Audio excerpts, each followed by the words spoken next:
श्री राम। गुरुर्ब्रह्मा गुरुर्विष्णु गुरुर्देव महेश्वरा, गुरु साक्षात् परब्रह्म तस्मै श्री गुरुवे नमः।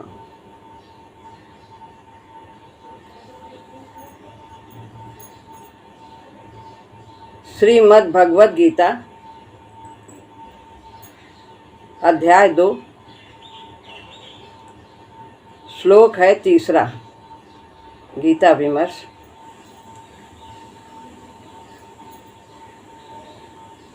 क्लैव्यं मास्मगमः पार्थ नैतत्त्वय्युपपद्यते, क्षुद्रं हृदय दौर्बल्यं त्यक्त्वोत्तिष्ठ परन्तप। भगवान कहते हैं कि हे प्रथा पुत्र, इस नपुंसकता को छोड़, यह तो तुझे शोभा नहीं देता। शत्रुओं को तपाने वाले वीर, हृदय की क्षुद्र दुर्बलता का त्याग कर खड़ा हो जा। इसके पहले दूसरे श्लोक में भगवान ने अर्जुन से कहा कि तुझे इस विषम परिस्थिति में अज्ञान कहाँ से उत्पन्न हो गया। कुतस्त्वा कस्मलमिदं, ये पाप संस्कार, ये अज्ञान कहाँ से आ गया। पारलौकिक कल्याण चाहने वाले, समता को प्राप्त करने वाले का के लिए इसका कोई स्थान ही नहीं है। और ये अज्ञान यानी मोह, हमारे पितामह मर जाएंगे, गुरु आदि कितने हमारे सब रिश्तेदार भी हैं और वे सब इस युद्ध में मारे जाएंगे, इसलिए मैं युद्ध नहीं करूँगा, और अपने कर्तव्य को करने से वो इनकार कर देता है। तो यह मोह के कारण, अज्ञान ही मोह है। तो यह अज्ञान तुझे कहाँ से प्राप्त हो गया। तो क्या जो कुल धर्म की रक्षा करना यह अज्ञान है। वो कह रहे थे स्त्रियां जो हैं वो वर्ण संकर संतान उत्पन्न करेंगी, पितरों को तर्पण नहीं मिलेगा, सब कुल धर्म नष्ट, सनातन धर्म नष्ट हो जाएगा, इतने लोग सब मारे जाएंगे, पाप लगेगा। ये सब मोह रूपी अज्ञान, ये सब तुझे कहाँ से आ गया। तो वही यहाँ पर प्रश्न उठता है, क्या कुल धर्म की रक्षा करना अज्ञान है। भगवान कहते हाँ, अज्ञान है। यदि कर्तव्य इसमें रुकावट डालता है तो यह अज्ञान है। युद्ध में तो आसक्ति को त्याग करके ही, अपने प्राणों का मोह छोड़ करके, और सभी अन्य का मोह नहीं रहता है और अपने कर्तव्य में लग जाते हैं। यदि यह परिवार में जीना मरना पालना यही धर्म होता तो जितने महापुरुष हैं सब इसी रास्ते को अपनाते और इतना ही करके शरीर छोड़ देते, इसी परिवार को पालते पोसते और इसी में अपने जीवन को खपा देते, बस हो जाता। लेकिन नहीं, ऐसे व्यक्ति जो इस मार्ग पर चलते हैं, देखा गया वे खाली ही हाथ जाते। यदि उन्होंने कर्म को धर्म नहीं समझा है तो यह वास्तव में भगवान कहते हैं हाँ ये अज्ञान है। और मुख्य उद्देश्य जीवन का परमात्मा की प्राप्ति है। यदि परिवार में रहते ही हुए सब कल्याण को प्राप्त करते तो यही एक कल्याण का मार्ग बन जाता। परिवार में रहो, पालो पोसो, और यही स्वर्ग और अपवर्ग की निश्रेणी बन जाती, कल्याण का यही रास्ता बन जाता। लेकिन ऐसा तो नहीं है।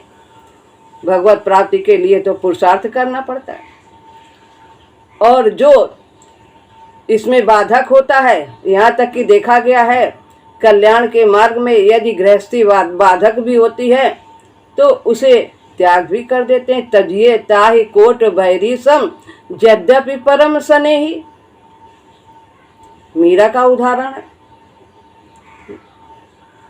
लोग कहे मीरा बावरी हो गई और सास कहे कुल नासिर।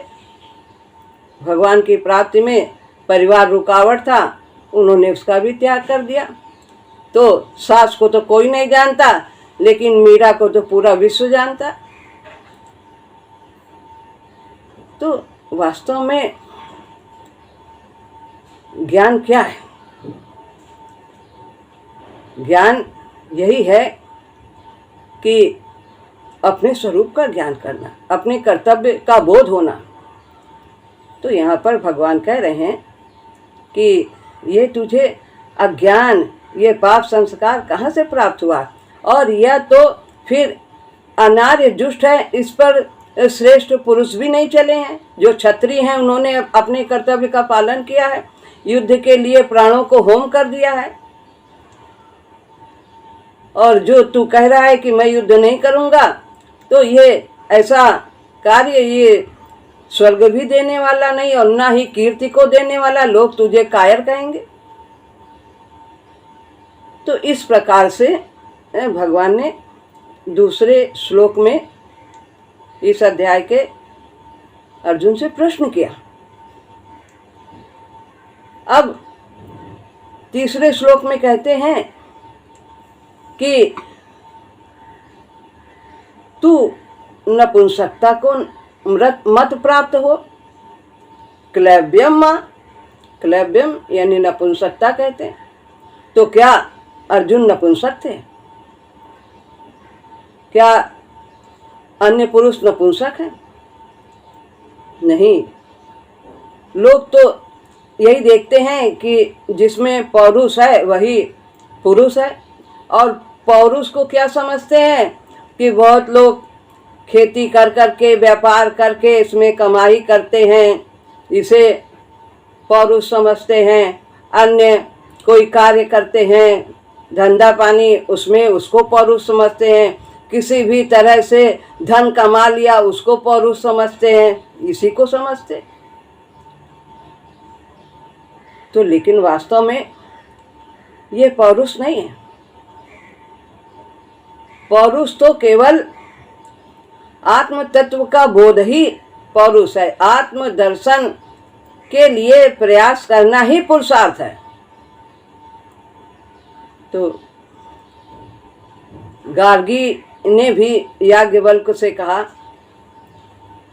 कि वो मनुष्य नपुंसक है जो अपने हृदयस्थ आत्म स्वरूप का बोध नहीं करता।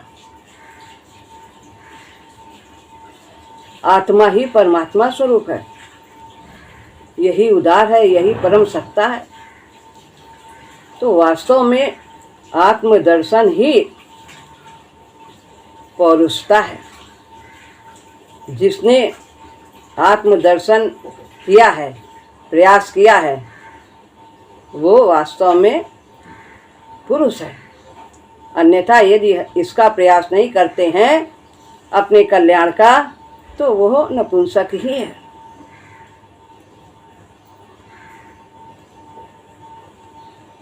भगवान कहते हैं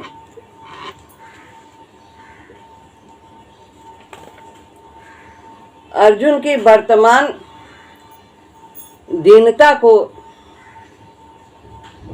क्लैब्यम कहा है। कुछ समझ नहीं पा रहे हैं कि क्या करें क्या ना करें। अपनी बात की पुष्टि किसी न किसी तरह से भगवान से करवाना चाहते हैं। क्लीब नपुंसक को कहते हैं। क्लेब का अर्थ है नपुंसकता। वीर पुरुष तो ऐसा नहीं सोचता जैसा अर्जुन सोच रहा था। गुरु जी ऐसा कह रहे हैं, जो वीर है वो तो नहीं देखता कि युद्ध के मैदान में खड़े हैं तो हम मर जाएंगे या हमारे इधर के लोग मरेंगे कि उधर के लोग मरेंगे। वो तो अपने कर्तव्य के लिए युद्ध करता है, धर्म की स्थापना के लिए, अधर्म का नाश करने के लिए। जो उसका कर्तव्य है वो सतमार्ग की स्थापना के लिए ही वो अपने कर्तव्य का पालन करता है। क्षत्रिय है तो क्षत्रिय की तरह वो कर्तव्य करता है, ब्राह्मण है तो वो अपना कार्य करता है, वैश्य है वो अपने कर्तव्य का पालन करता है, शूद्र भी है वो सेवा करता है।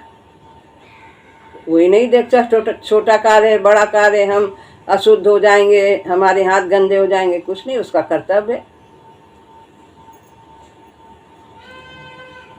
तो वीर पुरुष ऐसा नहीं सोचते कि युद्ध के मैदान में खड़े होकर के अब हम कह दें अब हम भिक्षा का अन्न खा लेंगे, अब हम युद्ध नहीं करेंगे, इनको नहीं मारेंगे, पाप लगेगा, सब ऐसा राजपाट लेकर के क्या करेंगे जब कोई रहेगा नहीं। उसके लिए मरना मारना खेल होता है वीर के लिए। भगवान कह रहे हैं क्यों तू नपुंसक हुआ जा रहा है, ये भाव तुझे शोभा नहीं देता। यानी तू क्यों अपने कर्तव्य से च्युत हो रहा है, क्यों ऐसा बोल रहा है, अपने पुरुषार्थ का त्याग कर रहा है जो कि स्वर्ग को देने वाला है, कल्याण का मार्ग है। तेरा गत सारा जीवन वीरत्व से पूर्ण है। सब तुम्हारा इतिहास जो है, तुमने पीछे जो भी किया है, सब तुमने हर जगह विजय प्राप्त की है, तो वीरता दिखाई है। उससे वर्तमान तेरी भावनाएं कदापि मेल नहीं खाती हैं। पहले तुमने क्या क्या किया, कितना विराट युद्ध का भी उन्होंने उदाहरण दिया कि सबको पछाड़ दिया था। तो ये आज जो तुम इस तरह की बातें कर रहे हो वो उस प्रकार पहले की वीरतापूर्ण बातों से मेल नहीं खाती हैं। वास्तव में और कुछ नहीं, तेरे हृदय की दुर्बलता है जो तू इस प्रकार से सोचता है। हृदय दौर्बल्यम, हृदय की दुर्बलता क्या होती है? आसक्ति हृदय की दुर्बलता है, यही मनुष्य को कायर बना देती, फिर वो कर्तव्य से अलग हो जाता है। तो आसक्ति के कारण तू ऐसा कह रहा है, ये तेरे हृदय की दुर्बलता है, तू वीर है। सारा युक्त जाल इसी की रचना है, इसी हृदय की दुर्बलता की, कि कंठ सूखा जा रहा है और रोमांचित हो रहे हैं, खड़ा नहीं हुआ जा रहा है, धनुष हाथ से छूटा जा रहा है। ये सब आसक्ति की ही पहचान है। यह दुर्बलता वीरों के योग्य नहीं है, इसे छोड़ और खड़ा हो जा, भगवान समझा रहे हैं। किसी सामान्य स्थिति में इतनी वीरतापूर्ण शब्द नए रक्त का संचार कर अर्जुन को युद्ध के लिए उद्यत कर देते। इतनी इतनी बातें कही हैं कि तुझे ये पाप संस्कार कहाँ से आ गया, ये न कीर्ति को देने वाला है, ना ही स्वर्ग को देने वाला, ना श्रेष्ठ पुरुषों द्वारा आचरित है, और तू क्यों नपुंसक हो रहा है, कायरता क्यों कर रहा है, हृदय की दुर्बलता तेरे अंदर क्यों आई है। ये सब इतनी सब बातें कह रहे हैं। तो सामान्य व्यक्ति होता तो खड़ा हो जाता, लेकिन अर्जुन के अंदर अनुराग जाग गया था, कल्याण का भाव जाग गया था, वो थोड़ा परिपाक की स्थिति में हो गया था। भगवान ने समझ लिया था कि मृत्यु के विशाल भावी दृश्य को देखकर अर्जुन का दिल कांप गया है कि इतनी भारी सेना है, युद्ध होगा तो सब क्या होगा, और इसी से उसका छात्र भाव लुप्त हो गया है। भगवान ने उसकी युक्तियों को तनिक भी मूल्य नहीं दिया। जो जो उसने चार बातें कही, अर्जुन ने कोई महत्व नहीं दिया। हाँ तुम बिल्कुल ठीक कह रहे हो, ठीक नहीं कहते, ये तुम्हारा ज्ञान है। उनका खंडन करने की चेष्टा भी तुरंत नहीं की भगवान ने कि नहीं नहीं गलत कह रहे हो, कुछ नहीं। चुप रहे, सुनते रहे। कब तक सुनते रहे? जब तक अर्जुन शरणागत नहीं हुए। कहते रहे अर्जुन, बोलते रहे, भगवान एक शब्द भी नहीं बोले। पूरा उनके अंदर का भाव निकलवा लिया, क्या क्या है उनमें।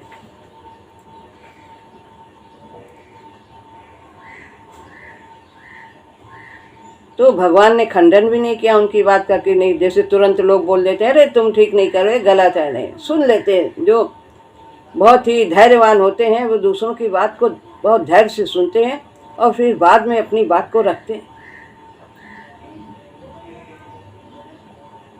केवल मात्र उसके छात्र भाव को जागृत करने की चेष्टा की, खंडन नहीं किया उनकी बातों का अर्जुन के। और तुम ऐसे हो, वीर हो, तुम्हें ऐसा नहीं करना चाहिए, इससे कीर्ति भी नहीं मिलेगी, ये सब जो तुमने 4 बातें कही उसमें कुछ भी उन्होंने, भगवान ने अर्जुन की बातों का खंडन नहीं किया, बल्कि जो वीरत्व है उन्हीं गुणों को उजागर करने का प्रयास किया।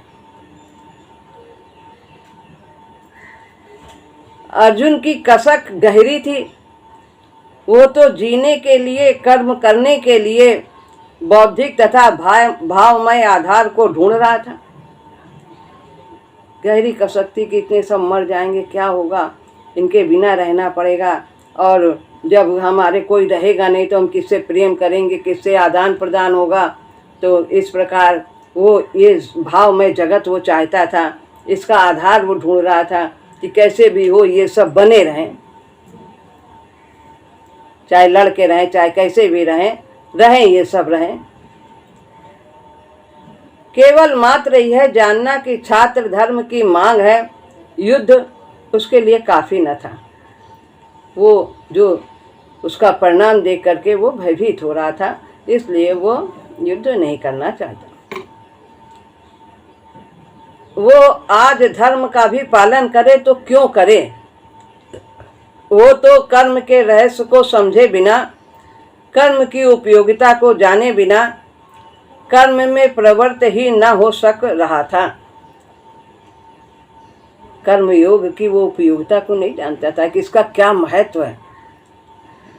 कर्म का त्याग नहीं करना है, कर्म को कैसे करना है, वो इन बातों को नहीं जानता था कि ब्राह्मण का क्या कर्तव्य है, क्षत्रिय का क्या कर्तव्य है, अपने अपनी अन्य जातियों का, सबका जो भगवान ने विभाग बताए हैं सबके क्या कर्तव्य हैं, और उन्हीं कर्तव्यों को किस प्रकार से कर करके वो कल्याण को प्राप्त कर सकता है। वो ये सब नहीं जानता था।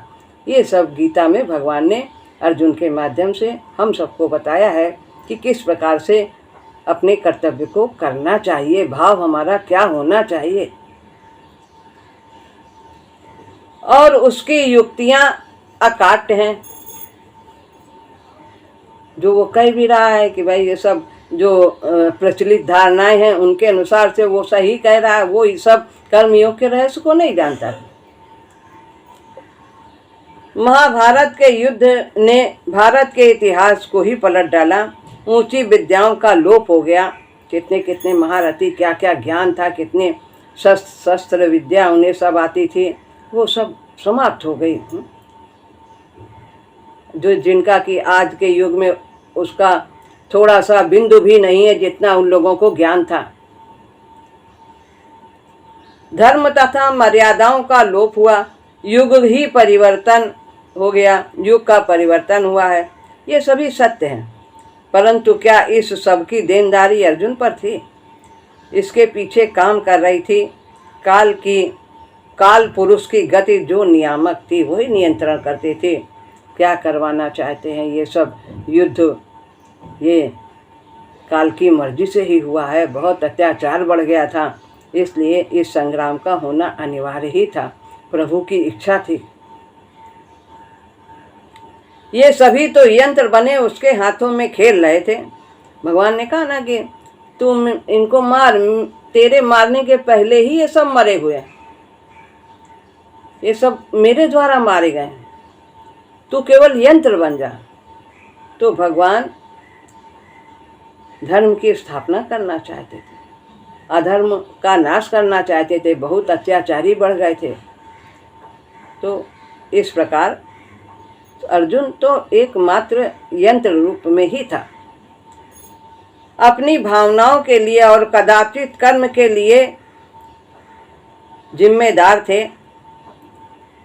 वे सभी तो यंत्र बने उसके हाथों में खेल रहे थे, जितने भी थे सब पर उसी काल के यानी परमात्मा के, और अपनी भावनाओं के लिए और कदाचित कर्म के लिए जिम्मेदार थे। जो जैसा करेगा कर्म का तो फल उसे मिलेगा ही मिलेगा, लेकिन जो किया है उसका परिणाम परमात्मा के हाथ में होता है, नियंत्रण उनके हाथ में रहता है। व्यक्ति कर्म के लिए जिम्मेदारी रखता है और उसमें भी उसकी यह भावना ही नियामक होती है कि उसका फल उसके लिए क्या होगा। कर्म दो एक समान करते हैं, एक की आसक्ति की भावना होती है और एक निष्काम भाव से करता है, और दोनों का परिणाम बिल्कुल अलग अलग होता है। तो कर्म निर्णायक नहीं होता, हमारी भावना ही कर्म के फल का निर्णय करती है। एक से मुक्ति होती है, एक से बंधन होता है। तो व्यक्ति कर्म के लिए जिम्मेदारी रखता है कि वो कर्म क्या करे क्या न करे, उसके ऊपर रहता है। एक सीमा तक वो स्वतंत्र रहता है, लेकिन जो उसकी भावना है वही उसके आगे के फल के लिए निर्णायक होती है।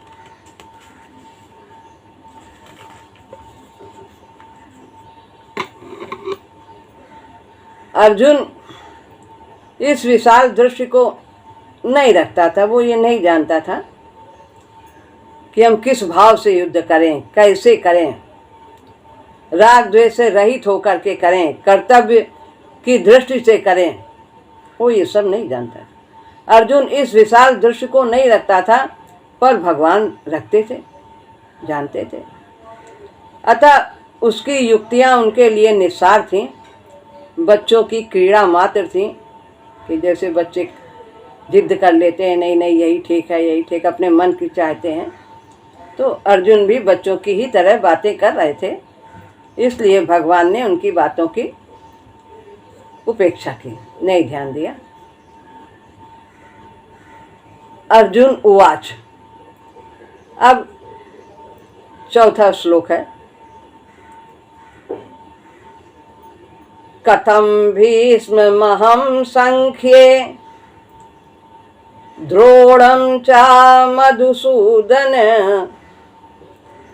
इषुभिः प्रतियोत्स्यामि पूजार्हा वरिसूदन।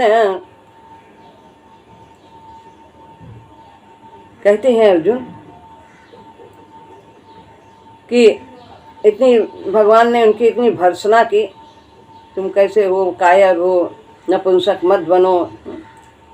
तो वो लाचार से हो गए और अपने अंदर की फिर थोड़ी सी बात कहने लगे कि कुछ शायद भगवान के फिर और कुछ समझ में आ जाए और कह दें कि हाँ ना करो युद्ध, ये भी बात तुम्हारी ठीक है। ऐसा वो फिर गिड़गिड़ाने लगे। इस युद्ध में मुझे भीष्म तथा द्रोणाचार्य को तीर से बीधना होगा, और वे दोनों तो पूजा के योग्य हैं, पूजनीय, एक गुरु है, एक पितामह है। इतना घोर कृत्य मुझसे कैसे संभव होगा? मैं तो आज तक इन दोनों का आदर करता आया हूँ, आज मैं इन्हें मारने के लिए तीर कैसे चला पाऊंगा? मधुसूदन, अहंकार का दमन करने वाले, भगवान के लिए संबोधन है। हे मधुसूदन, आप जो अवगुण हैं, दोष हैं, उन सबको आप दूर करने वाले हो। तो मैं इन द्रोणाचार्य और भीष्म को कैसे मारूं? हमारे अंदर ये जो द्वैत भाव है, द्रोण है, द्रोण का अर्थ है द्वैत भाव। हम अलग हैं, वो अलग है, द्वैत। भगवान हैं और हम हैं, एक भक्त है, एक भगवान है। जब भजन के आरंभ की अवस्था होती है तो ये द्वैत भाव रहता है, एक भक्त होता है, एक भगवान होता है, और यहीं से भजन का आरंभ होता है, नींव पड़ती है। और फिर धीरे धीरे साधन करते करते द्वैत भाव लोप हो जाता है, गुरुत्व भाव लोप हो जाता है, भगवत भाव लोप हो जाता है, और वो स्वयं महापुरुष में स्वयं वो प्रवेश कर जाता है परमात्मा, और गुरुत्व भी उसी साधक में, शिष्य में प्रवेश कर जाता है। फिर दो नहीं रहते हैं, वो एक ही रह जाता है जब वो पूर्णता को प्राप्त करता है। तो यहाँ कहते हैं कि ये मैं कैसे इन पर अस्त्र चलाऊं, यहाँ पर रूपक दिया हुआ है, और भीष्म को भ्रम कहा है। भीष्म भ्रमित थे, वो समझ ही नहीं पा रहे थे कि वो धृतराष्ट्र की ओर जाएं कि पांडवों का पक्ष लें, सत्य की ओर जाएं कि असत्य की ओर जाएं, कि अपनी प्रतिज्ञा का पालन करें कि वो इधर जो अनाचार कर रहे हैं धृतराष्ट्र की ओर से, दुर्योधन की ओर से, तो उसका विरोध करें। वो समझ ही नहीं पा रहे थे, उनकी भ्रमपूर्ण स्थिति थी। तो ये सब भ्रम होने के कारण व्यक्ति समझ नहीं पाता है, और गुरु ही अंदर आत्मा में रथी बन करके वो उसे पूर्णत्व की ओर ले जाता है और पूर्णत्व तक पहुंचाता है। जैसे कि एक कन्या को उसके माता पिता शादी विवाह तक कैसे संयमित जीवन उसका बनाते हुए उसे सुयोग्य बनाते हैं, ऐसे ही गुरु का कार्य होता है। और गुरु भी अपने शिष्य के प्रति इसी तरह का भाव रखते हुए उसका रथी बन करके, उसकी आत्मा का रथी बन करके उसे सतमार्ग पर ले चलता हुआ पूर्णता तक अवश्य पहुंचाता है, उसे छोड़ता नहीं बीच में। तो अर्जुन के अंदर ये भाव था कि ये सब इतनी श्रेष्ठ हैं, हम इनका कैसे वध करें। यहाँ पर फिर वो कथानक आ जाता है। तो मैंने आज तक इन दोनों का आदर किया है, मैं इनके सामने कैसे चलाऊं बाण, भले ही ये दूसरे मार्ग पर चले गए हैं कैसे भी, लेकिन मेरे अंदर इनके प्रति आदर है। तो इस तरह यहाँ पर यह कहते हैं, मैं तो आज तक इन दोनों का आदर करता चला आया हूँ, और आज इन्हें मारने के लिए तीर कैसे चलाऊं, नहीं चला पाऊंगा, इनका वध नहीं कर पाऊंगा। तो ये सब मोह और आसक्ति, हृदय की दुर्बलता, इन सब के कारण अर्जुन तरह तरह की युक्तियां रख रहे हैं और अपने कर्तव्य को करना नहीं चाहते हैं। तो भगवान आगे फिर और उन्हें समझाएंगे, जब अपनी और असमर्थता अर्जुन प्रकट करेंगे, फिर वह भगवान 7वें श्लोक के बाद अपनी बात को आरंभ करेंगे समझाना अर्जुन को। तो यहाँ पर यह श्लोक पूरा होता है। अब इसके आगे जो है वो अगले उसमें होगा सत्र में। तो बस इतना ही रखते हैं, थोड़ा थोड़ा चलते हैं आगे। श्री राम।